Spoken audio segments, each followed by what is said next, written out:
Uh, if we talk about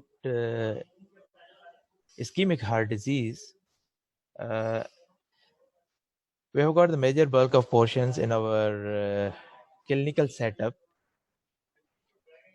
Major number of patients is of ischemic heart disease. If we talk about the stable coronary artery disease, let me introduce first what actually happen in the coronaries.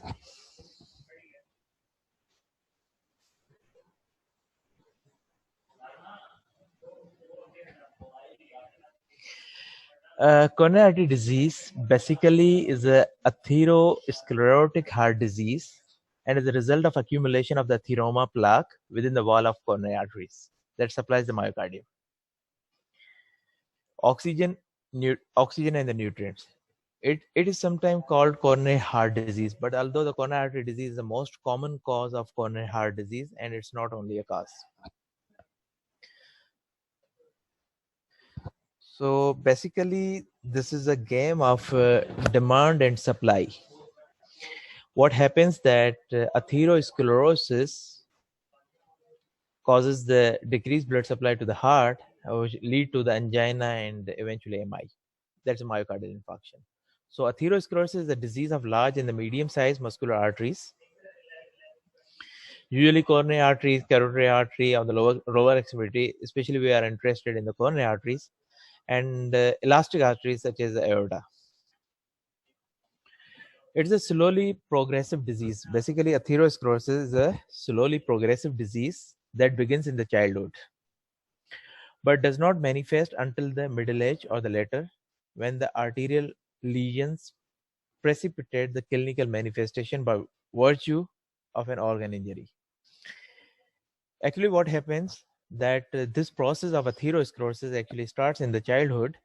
There are certain factors which speed up this process, and we called these factors risk factors. Suppose this disease usually manifest at the age of after 40, 45, 50, 60s, the age of at the later age. But there are certain factors which can speed up the process of atherosclerosis, and these factors we call them uh, risk factors. And these risk factors are actually divided into the two, modifiable and the non-modifiable.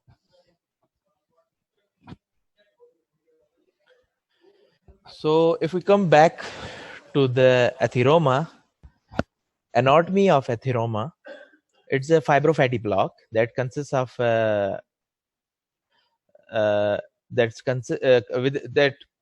consists within the intima and having a core lipid and a covering fibrous cap. Atheroma compromise the arterial blood supply and weaken the affected arteries, and eventually undergo a variety of complication, calcification, ulceration, thromboformation, or the aneurysmal formation. Basically, what happens? Uh, Normally, our arteries are lined by the endothelium. Endothelium is a smooth. When these atheroma plaque are start growing and obstructing the arteries, still they are lined by the endothelium. As I've already told you, they are consist of the fibrofatty plaque with a cap, fibrous cap. If this fibrous cap is detached due to any reason, stress, smoking, nicotine, or any inflammatory process, if this cap is removed, then underlying endothelium is removed and underlying matrix inside the endothelium is exposed. And once underlying subendothelial matrix is exposed, which leads to the activation of platelets and the clotting factors, and which lead to the thrombus formation and ultimately completely occluding the artery. So basically here we are discussing the stable coronary artery disease or stable angina. To differentiate between the stable angina and unstable angina, we have to go to the definition of stable angina and unstable angina. Actually, if this atheroma, if it's stable, its fibrous cap is not is still intact, then platelets will not definitely activated and thrombus formation will not occur unless this cap is removed. Once this cap is removed from atheroma, it leads to the unstable, it leads to the acute coronary syndrome. If we go to the definition of acute coronary syndrome is a syndrome which comprising of unstable angina, non-STMI, and STEMI. And if we go to the pathophysiology of acute coronary syndrome, pathophysiology is due to unstable plaque. The definition of unstable plaque is the plaque whose fibrous cap is removed, will ultimately lead to the activation of the platelets and the coagulation factors, lead to the thrombus formation. If this plaque is stable, cap is not removed, then this is not ACS. This is not acute coronary syndrome. This comes under the definition of stable angina or the stable coronary artery disease. And nowadays, the guidelines in the 2020, the term used for stable angina, stable coronary artery disease, is a chronic coronary syndrome. So as here written in my presentation, that atheroma may be complicated by calcification, ulceration, thromboformation, and aneurysmal dilatation. In stable coronary artery disease, basically the plaque is stable, no risk for the thrombus formation over the stable plaque, as it is covered by the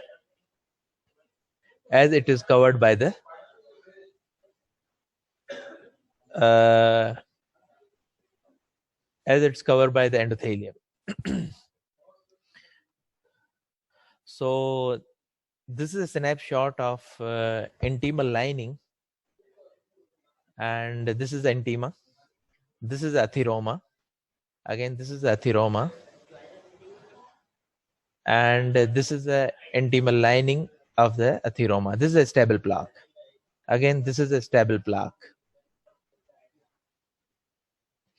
If we go to the definition of the stable angina is basically angina that is predictable. Angina that is predictable. Suppose if a patient comes to me, they said that I have a chest heaviness or chest discomfort on exertion or by climbing stairs over the first floor or the second floor, and it is for a long time, a month or two ago, and this is a predictable. That patient gives the history chronic angina, and that's a predictable with a fixed distance. First floor, it always occurs at the first floor. It never occurs before, and it becomes worse after the first floor. So this is a predictable angina. This is a stable angina. In opposite, unstable angina has three definitions: angina at rest, new onset angina, or the worsening angina. So these three definitions include the unstable angina, while stable angina is a predictable angina that occurs after the prediction.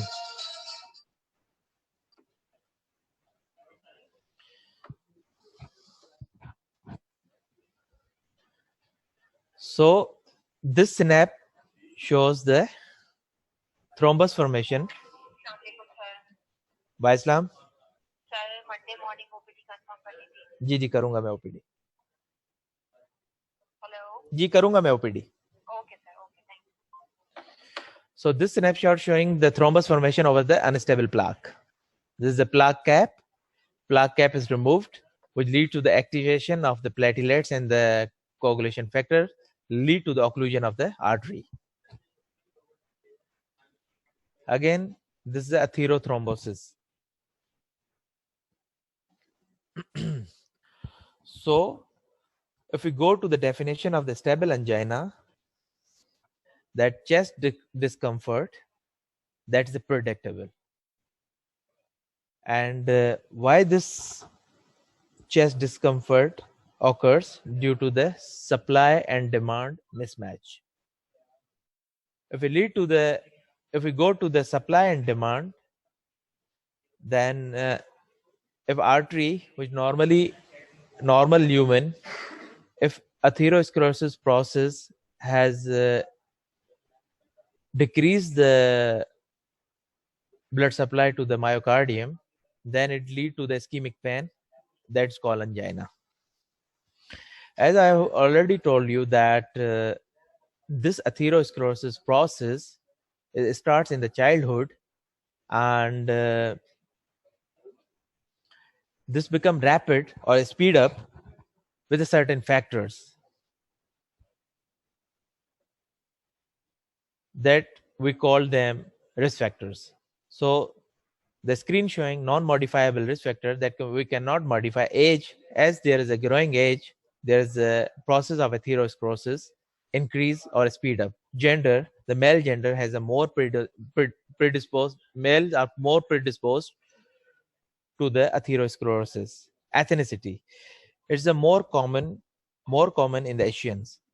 Family history and the genetic inheritance. If a patient has a family history of the coronary artery disease, the significant family history or the genetic inheritance is the coronary artery disease, which occurs at the age of 40 or before. So these are the modifiable risk factors. Why we call them modify? Because we can change them, we can modify them. Elevated serum lipids, we start treating the lipids with lifestyle modification and certain drugs. We can modify this risk factor, we can slow the process of atherosclerosis. Hypertension, we start controlling our blood pressure with the lifestyle modification and drugs, we can slow down this process. Tobacco use, cessation of tobacco use with tobacco cessation clinics, we can modify this risk factor by slowing the process of atherosclerosis. Physical inactivity, we counsel the patient that physical activity is as important, then we can again slow down this process. Obesity, again, with the diet counseling and the exercise counseling, we can control these risk factors. Diabetes, again, diabetes is an independent risk factor for the coronary artery disease. If the patient who is physically active has very good cholesterol control, has very good diabetic control, blood sugars are under control level, we can slow down this process of atherosclerosis. Metabolic syndrome, again, this includes obesity and all this that, and the homocysteine level, again, isko chhod de. So angina pectoris, basically, if we go to the definition of the angina, it comes from the angina, choking of the suffocation, and the pectoris is the chest. So angina pectoris is a medical term used for the acute chest pain or the discomfort.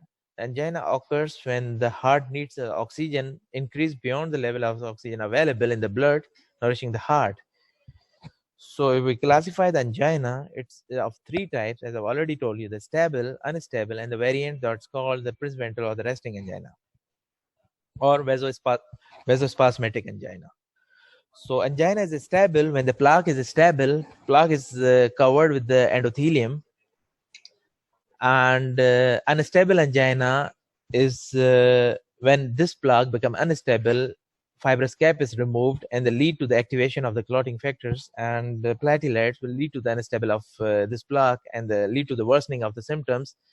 Initially it was stable, that for example it was on exertion with the 1 kilometer or the 2 kilometer, then if once it's become unstable,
Ravi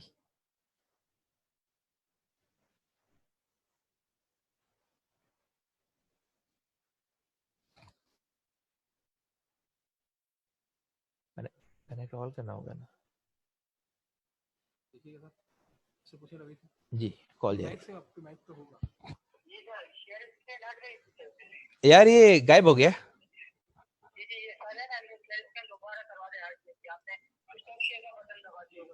अच्छा हाँ ये सुन रहे हैं आपको ये सुन रहे हैं आपको जी boss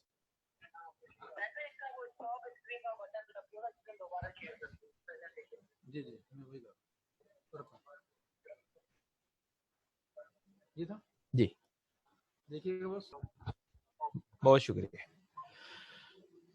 okay I'm sorry we were on types of angina we're discussing this stable angina and people with stable angina we have already discussed that angina that's predictable with relief with the rest or the nitroglycerin there's exertion chest pain it has a stable pattern of onset and the duration and the intensity of the symptoms I'm sure you are clear with the stable pattern of the onset duration and intensity of symptoms suppose एक मरीज कहता है कि मुझे पहली मंजिल पे दर्द होता है उससे पहले नहीं होता या मुझे 1 किलोमीटर पे दर्द होता है उससे पहले नहीं होता या इंटेंसिटी ऑफ सिम्टम्स भी वही होते हैं तो इसको स्टेबल एंजाइना कहते हैं जब यही सिम्टम्स रेस्ट पे आना शुरू हो जाए या उससे कम डिस्टेंस पे आना शुरू हो जाए या रिलीव नहीं हो रहे हो या सिम्टम या चेस्ट पेन वर्स हो जाए तो उसको अनस्टेबल कहते हैं जो स्टेबल होता है वो कवर्ड होता है इंटीमल लाइनिंग से वो एक्टिवेशन नहीं करता क्लॉटिंग फैक्टर्स की और प्लेटिलेट्स की जबकि अनस्टेबल जो होता है उसमें प्लेटिलेट्स एक्टिवेट हो जाते हैं और क्लॉटिंग फैक्टर्स एक्टिवेट हो जाते हैं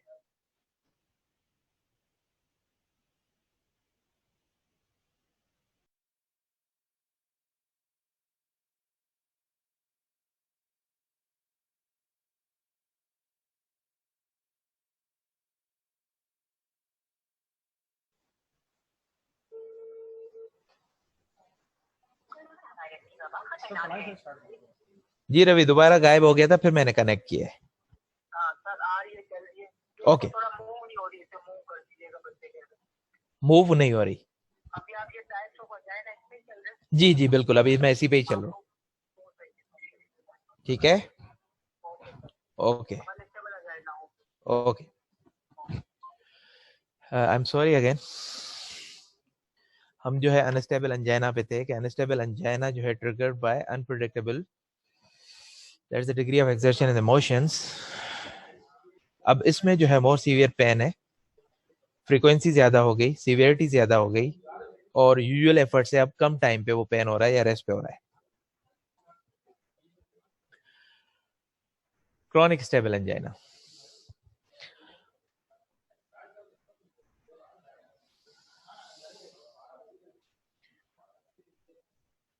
chronic stable angina refers to the chest discomfort that occurs intermittently over a long period with the same pattern of onset and duration and intensity of symptoms. Angina is rarely sharp, stabbing, and does not change with the position or the breathing. Many people with angina complain of burning sensation of the epigastric region. And the anginal pain usually lasts for the few minutes and the commonly subside with the precipitating factors is relieved. And the pain is at rest is unusual. तो chronic stable angina क्या कहना चाहता है कि जो है symptoms होंगे exertion पे समटाइम ये होता है कि एपिगैस्ट्रिक पेन होता है जो हमारा इंफीरियर वॉल होता है हार्ट का वो सप्लाई होता है राइट कोरोनरी आर्टरी से 70% केसेस में और लेफ्ट सर्कमफ्लेक्स से 30% केसेस में और उसके साथ डायफ्राम अटैच होता है तो रिफर्ड पेन होता है एपिगैस्ट्रिक पेन रीजन में अगर एंजाइना राइट कोरोनरी आर्टरी या लेफ्ट सर्कमफ्लेक्स आर्टरी से आ रहा है तो एपिगैस्ट्रिक रीजन में हमें एक्सर्शनल या इमोशनल या कोई भी चीज हार्ट रेट को बढ़ाएगी डिमांड को बढ़ाएगी सप्लाई कम हो रही है तो वहां पे सिम्टम्स हमें मिलेंगे अगर हम वर्कअप पे आ जाएं तो सबसे पहले हम एक्सरे चेस्ट करते हैं क्योंकि चेस्ट पेन के डिफरेंशियल में हमारे पास काफी सारी चीजें आती हैं जिसको हम रूल आउट करते हैं कि कोई नमूनिया तो नहीं है कोई न्यूमोथोरैक्स तो नहीं है कोई और चीज तो नहीं है 12 डीसीजी डेफिनेटली हमारे पास ज्यादातर केसेस में डायग्नोस्टिक होती है अक्यूट एमआई की सेटिंग में। अगर किसी को एसटी एलिवेशन है तो हम एसटी एलिवेशन देखते हैं, अगर एसटी सेगमेंट डाउन है तो उसको एसटी डिप्रेशन करते हैं। 10% लोगों में ईसीजी नॉर्मल भी हो सकती है। अगर हम अंजाइना की बात करें, अंजाइना में हमें ईसीजी नॉर्मल मिल सकती है। लेबोरेटरी टेस्ट में हमें लिपिड प्रोफाइल के साथ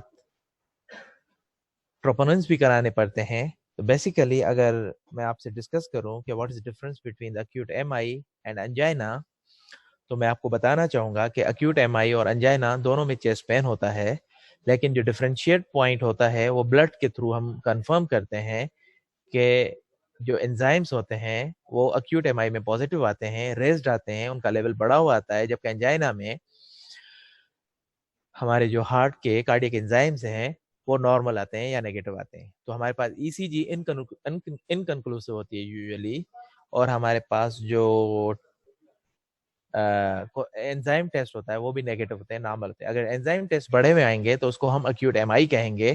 फिर हम ईसीजी पे डिसाइड करते हैं कि एसटी डिप्रेशन है तो नॉन एसटी एमआई होता है, अगर एसटी सेगमेंट एलिवेशन है तो एसटीई एमआई कहते हैं।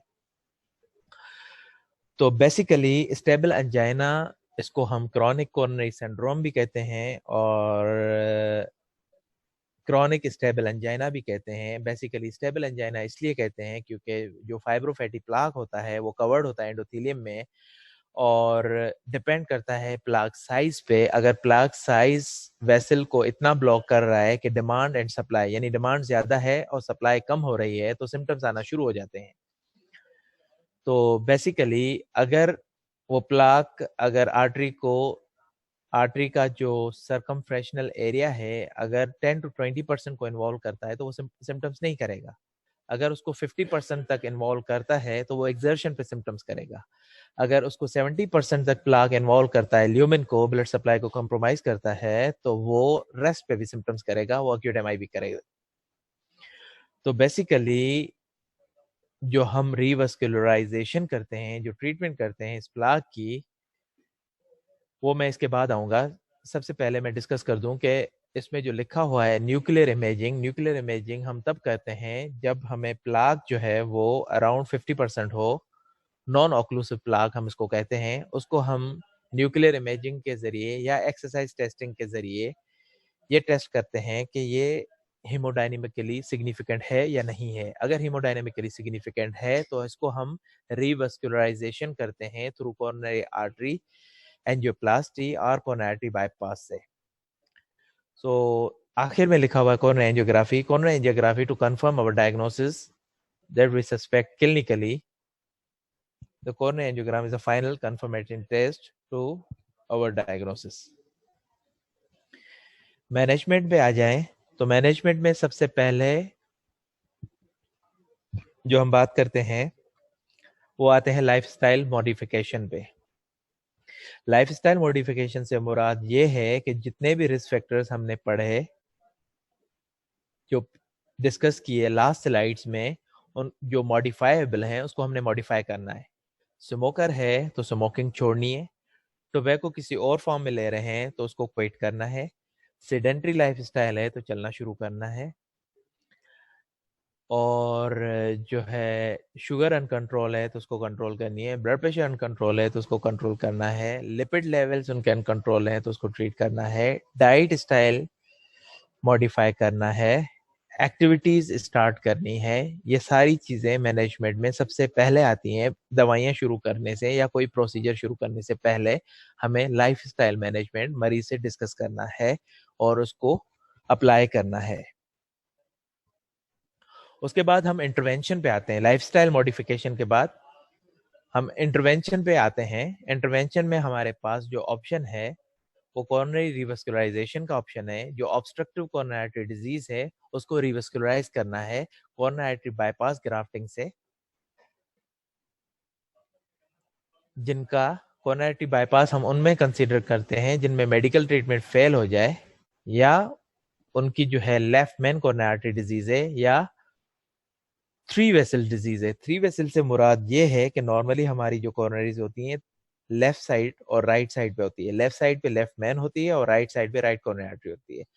फिर लेफ्ट मेन की 2 ब्रांचेस होती है, left anterior descending and the left circumflex, और राइट कोरोनरी आर्टरी की 2 ब्रांचेस होती है, posterior descending artery and posterior left ventricular artery, जिसको पीएलवी कहते हैं और पीडीए कहते हैं।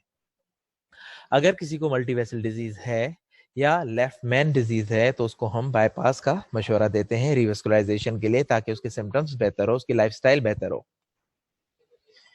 और दूसरा हमारे पास ऑप्शन है आर्टरी खोलने का, वो है पीटीसीए, परकुटेनिस ट्रांसल्यूमिनल कोरोनरी एंजियोप्लास्टी, जिसको पीसीआई भी कहते हैं, परकुटेनिस इंटरवेंशन। इसमें हम दो ऑप्शंस हैं, हम बलून से डायलिटेशन करते हैं, लेकिन बलून से डायलिटेशन वापस रिकॉइल हो जाता है तो उसको हम स्टेंट भी कर देते हैं। ये बलून की तस्वीर है, ये स्टेंट की तस्वीर है। एग्जैक्टली ऐसे ही हम इसको फिक्स कर देते हैं। एंड करने से पहले हमें जो है वो ये डिस्कस करना है मेडिकल ट्रीटमेंट। मेडिकल ट्रीटमेंट में स्टेबल कोरोनरी आर्टरी डिजीज में हम सबसे पहले जो ट्रीटमेंट स्टार्ट करते हैं वो एस्पिरिन होता है। Aspirin basically anti platelet effect है इसका। एंटी प्लेटिलेट्स की एक्टिविटी जो है वो उसको कम करती है, और जो हमारे पास जो थ्रोम्बस बनने के लिए सबसे इम्पोर्टेंट जो फैक्टर है वो प्लेटिलेट की एक्टिवेशन है। तो हमें प्लेटिलेट्स को इनहिबिट करना है। तो सबसे टॉप पे जो सबसे ज्यादा मोर्टेलिटी बेनिफिट है after modifying the lifestyle modification के बाद सबसे पहली जो ड्रग है वो एस्पिरिन है, जो हम स्टार्ट करते हैं। उसके बाद दूसरी ड्रग है स्टैटिन्स। स्टैटिन्स में हमारे पास रोजुवास्टैटिन है, अटोरवास्टैटिन है, सिम्वास्टैटिन है, पिटावास्टैटिन है। जो कॉमनली हम ड्रग यूज करते हैं वो रोजुवास्टैटिन है या अटोरवास्टैटिन है, वो हम शुरू करते हैं। उसके बेसिकली दो इफेक्ट हैं, एक तो वो कोलेस्ट्रॉल रिड्यूस करती है सीरम का, और दूसरा प्लाक को स्टेबलाइज करती है, अनस्टेबल करने से रोकती है। तो दो इफेक्ट हैं बेसिकली स्टैटिन्स के। ये हमने बहुत जरूरी है कि पेशेंट को स्प्रिन शुरू करनी है और स्टैटिन शुरू करनी है। जो तीसरी ड्रग है वो जो हमने कोरोनरी आर्टरी डिजीज में शुरू करनी है वो है बीटा ब्लॉकर्स। क्योंकि मैंने आपको पहले ही बताया कि बीटा ब्लॉकर्स जो हैं वो बेसिकली हार्ट रेट को स्लो करते हैं। अगर किसी का हार्ट रेट ज्यादा होगा एक्सर्शन पे या स्ट्रेस पे या रेस्ट पे, अगर किसी का हार्ट रेट ज्यादा है तो डिमांड ज्यादा होगी। जितना ज्यादा हार्ट रेट होगा उतनी ब्लड की जो रिक्वायरमेंट है वो ज्यादा होगी। अगर ब्लड की रिक्वायरमेंट ज्यादा है हमारे पास ऑब्स्ट्रक्टिव प्लाक आर्टरी में, तो वो सिम्टम्स करेगा। तो जितना हम हार्ट रेट को कम करेंगे उतनी डिमांड कम होगी, तो उतने सिम्टम्स कम होंगे। तो number 1 aspirin, number 2 statin, number 3 beta blockers. अब हम आते हैं नंबर 4 नाइट्रेट्स पे। नाइट्रेट्स बेसिकली क्या करते हैं, लॉन्ग एक्टिंग नाइट्रेट्स हमारे जो है स्मूथ मसल जो हमारे आर्टीरियोल्स में होते हैं उसको रिलैक्स करते हैं और उसकी कॉन्ट्रैक्शन को रोकते हैं, तो सिम्टम्स बेहतर होता है। इसका मोर्टेलिटी बेनिफिट कोई नहीं है, सिर्फ सिम्टोमेटिक बेनिफिट होता है नाइट्रेट्स का। उसके बाद हम आते हैं, अगर हमने ये चारों चीजें दे दी, उसके बाद भी पेशेंट को सिम्टम्स हो रहे हैं। एक मरीज जो आता है हमारे पास चेस्ट डिस्कम्फर्ट के साथ एक्सर्शन पे, तो उसको हमने ये लाइफस्टाइल मॉडिफिकेशन के बाद ये 4 ड्रग्स शुरू की हैं।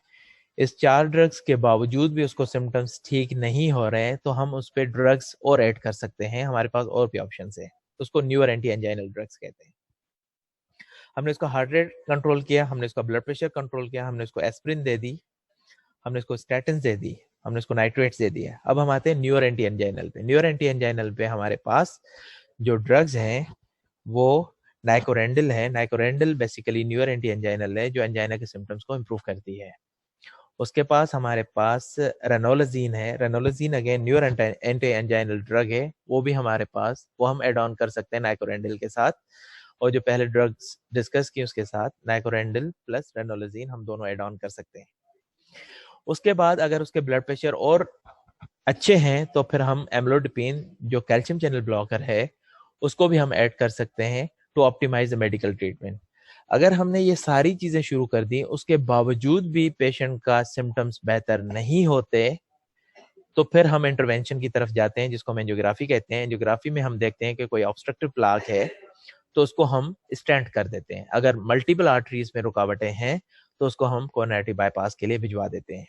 तो याद रखें कि स्टेबल कोरोनरी आर्टरी डिजीज सबसे पहले इंपॉर्टेंट ये है कि आपने लाइफस्टाइल मॉडिफाई करना है उसके बाद आपने ड्रग्स शुरू करनी है। अगर ड्रग्स के बावजूद उसके सिम्टम्स होते हैं तो फिर आपने इंटरवीन करना है।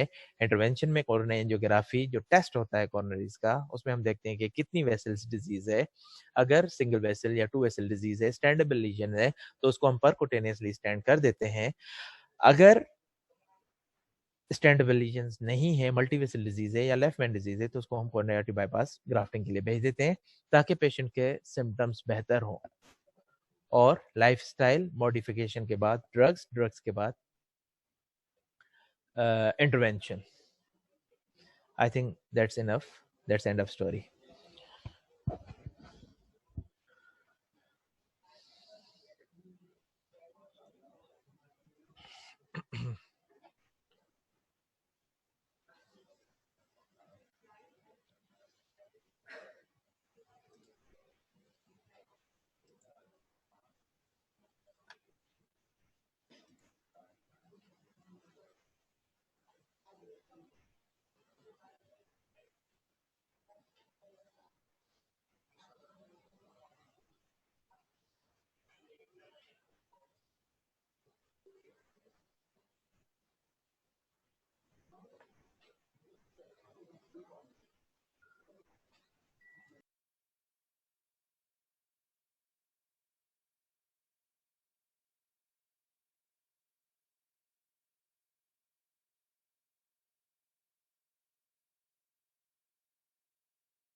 तो कह रही कि हाँ हो गया ना, क्वेश्चन आंसर हो गया। क्वेश्चन आंसर नहीं हुआ। क्वेश्चन आंसर नहीं हुआ, रुक जाओ रुक जाओ रुक जाओ। आप बोले स्टूडेंट्स को बोले कि जो भी आपने Students, if you have any question, you can ask.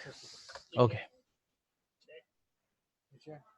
हाँ हाँ रवि भाई, हाँ हाँ मैं चैट पढ़वा रहा हूँ, चैट पढ़वा रहा हूँ। Okay. मैं करवा रहा हूँ, फिर मैं आपको बता दूँ। ये क्वेश्चन आंसर नहीं बताएगा।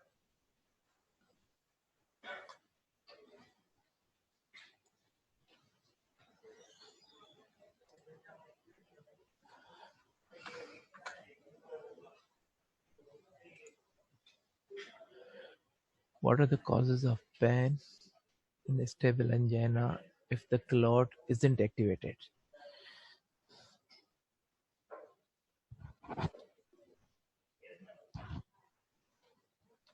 Supply and demand.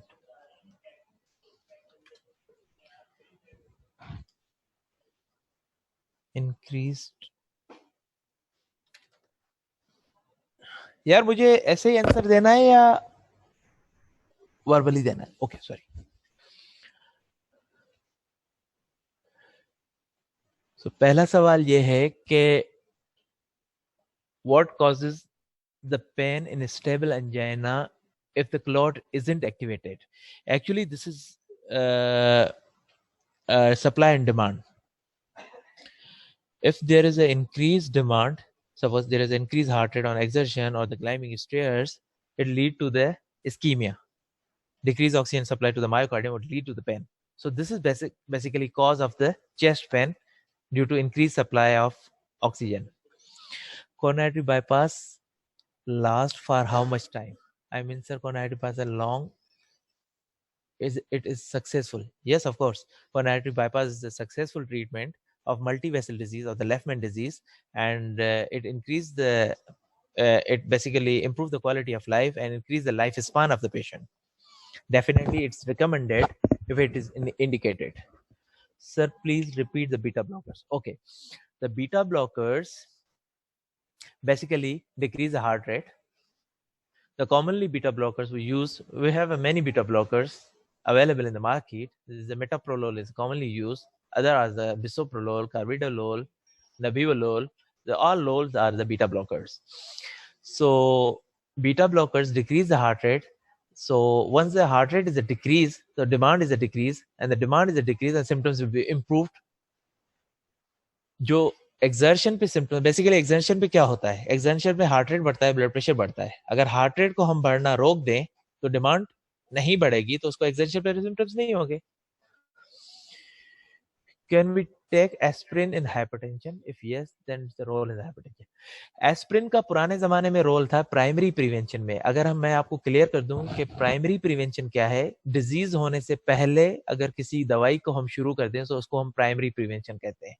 अगर किसी को डिजीज हो जाए तो उसको हम सेकेंडरी प्रिवेंशन कहते हैं. तो एस्प्रिन का प्राइमरी प्रिवेंशन में अब कोई रोल नहीं है, सेकेंडरी प्रिवेंशन में रोल है.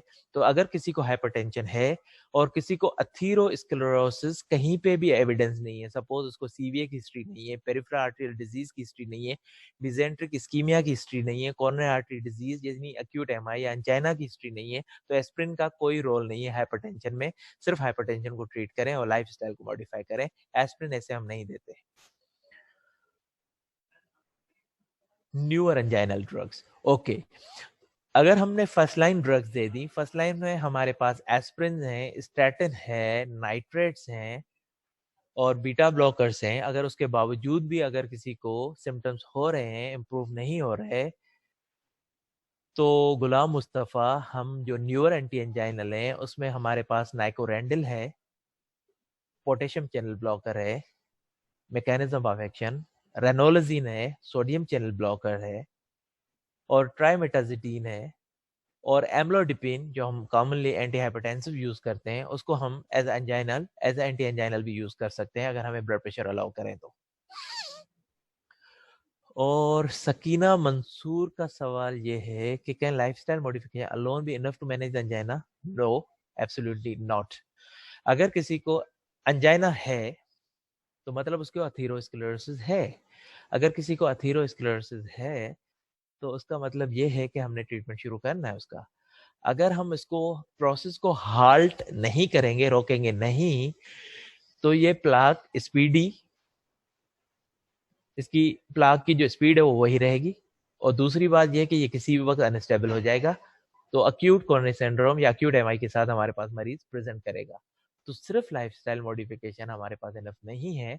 हमने ड्रग्स शुरू करनी है और हमने उसको रिस्क स्ट्रेटिफाई करना है कि अगर हाई रिस्क है तो उसको एंजियोग्राफी की तरफ जाना पड़ेगा. अगर लो टू इंटरमीडिएट रिस्क है और मेडिकेशंस पे उसके सिम्टम्स बेहतर हैं तो उसको हम मेडिकेशंस पे रखेंगे. लेकिन एस्पिरिन उसको बहुत ज़रूरी देनी है और उसको स्टैटिन्स बहुत ज़रूरी देने हैं.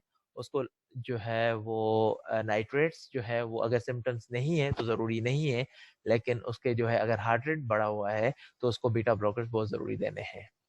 तो सिद्रा मूसा कह रही हैं कि sir can you repeat the role of statins once again? Okay.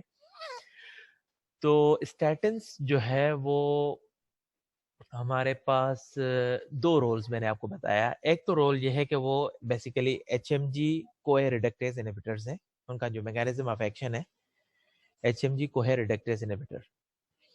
तो बेसिकली वो जो है वो हमारे पास जो बैड कोलेस्ट्रॉल होता है, LDL जिसको हम कहते हैं, और ट्राइग्लिसराइड्स कहते हैं, जो एथीरोस्क्लेरोसिस के प्रोसेस को रैपिड करते हैं, तो उसको बेसिकली डिक्रीज करती है स्टैटिन्स. हमारे पास ड्रग ऑफ चॉइस स्टैटिन में रोजुवास्टैटिन है या अटोरवास्टैटिन है. इस प्रोसेस को स्लो करती हैं, कोलेस्ट्रॉल लेवल को कंट्रोल करती हैं, कम कर देती हैं. दूसरा जो इसका इफेक्ट मैंने आपको बताया, इसको प्लेयोट्रॉपिक इफेक्ट बेसिकली कहते हैं. वो बेसिकली एंटी इन्फ्लेमेटरी इफेक्ट भी कहते हैं उसको. बेसिकली जो प्लाक होता है, जो फाइब्रोफैटी कैप होता है, उसको स्टेबल करता है, यानी उसको अनस्टेबल प्लाक से बचाता है. तो ये दो इफेक्ट्स हैं हमारे पास सिद्रा मूसा स्टैटिन्स के. अब आते हैं Sakina Mansoor, supply and demand. Okay, ये तो हो गया. फिर दोबारा बीटा ब्लॉकर्स का रोल. ओके, बीटा ब्लॉकर्स का जो रोल है वो हमारे पास again supply and demand mismatch. अगर किसी का हार्ट रेट बढ़ा हुआ है तो मतलब उसकी ऑक्सीजन रिक्वायरमेंट बहुत ज़्यादा है, हमारे पास अथीरोमा प्लाक है कोरोनरी आर्टरी में, हमने उसकी डिमांड कम करनी है हार्ट की। हम डिमांड कैसे कम कर सकते हैं? या तो फिर हम हार्ट रेट कम कर दें या तो फिर आर्टरी को हम चौड़ा कर दें। तो अभी हम आर्टरी को चौड़ा नहीं कर सकते तो हम उसका हार्ट रेट कम करें। हार्ट रेट को कम करने के लिए हमारे पास जो ड्रग ऑफ चॉइस है वो बीटा ब्लॉकर्स है। अगर बीटा ब्लॉकर्स कॉन्ट्रा इंडिकेटेड हैं, हार्ट रेट हम कम नहीं कर सकते, तो कैल्शियम चैनल ब्लॉकर्स हमारे पास डिल्टीअजीम और वीरापामल जो हम यूज करते हैं उससे हम हार्ट रेट कम कर सकते हैं। Okay, no problem and no problem.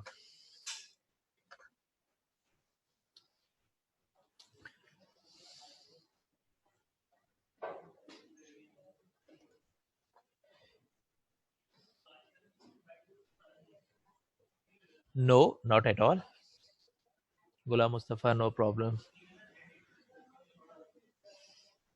Sandesh Kumar कह रहा है कि 130 हार्ट रेट नॉर्मल है। डेफिनेटली 130 तो नॉर्मल नहीं है। अगर हम ब्रेडिकार्डिया और टेकिकार्डिया की डेफिनेशन में जाएं तो ब्रेडिकार्डिया हार्ट रेट 60 से कम हो और टेकिकार्डिया हार्ट रेट 100 से ज्यादा हो। तो बेसिकली 100 से ज्यादा हो, कुछ किताब लिखती है कि 120 से ज्यादा हो, तो 130 नॉर्मल नहीं है, देयर इज समथिंग रॉन्ग।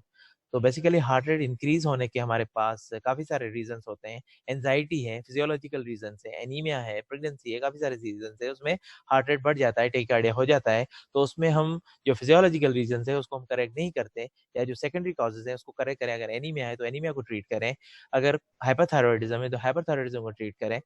अगर हमें कोई भी रीजन नहीं मिलता और मरीज का हार्ट रेट 120 से ज्यादा है तो उसको हम इनअप्रोप्रिएट साइनस टेकिकार्डिया कहते हैं, तो उसको हमने ट्रीट करना होता है। Naveed, no problem. Rashida, no problem.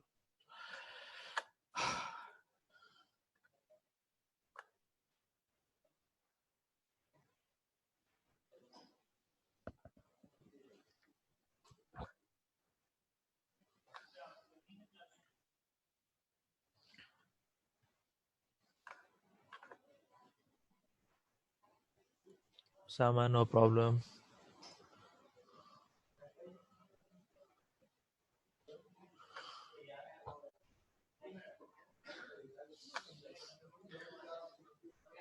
चले भाई खत्म करें। उससे रवि से पूछूं। अच्छा, रवि ने